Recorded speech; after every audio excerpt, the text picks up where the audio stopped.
Welcome to Ariccia, a beautiful town just outside of Rome where our first-year global governance students are trading normal university classes for a more historical way.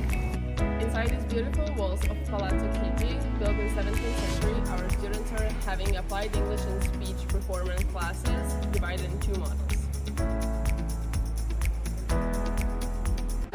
Hello, my name is Douglas Brown and I'm one of two teachers that teach Applied English, the Applied English course, which usually happens a few months after the beginning of the whole program. There's two of us that teach it and we do complementary courses. It's called Applied English, but it's much more exciting than that actually. We're not talking about English, we're talking about communication. And when you get a group of 150 students from all over the world, all together, it's really important that they mix, that they understand each other, and that they enjoy each other's company.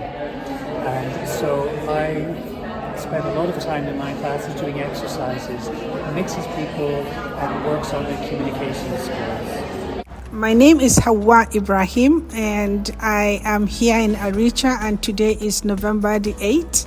Now, my course is Applied English, which is the title of the course, but the Module 2 is Introduction to Human Rights and Social Justice. And the 2 weeks we have together will cover about 24 hours, 24 to 26 hours. In those hours, we were focusing on 5 major issues, humanize us. So it's going to be humanizing GG. Okay, so the main question is, what does this week in Ariccia means for our students? This is about learning and growing, getting self-confidence and finding their own voices. This is the week that they will never forget, and this is just their new beginning of accomplishments in global governance.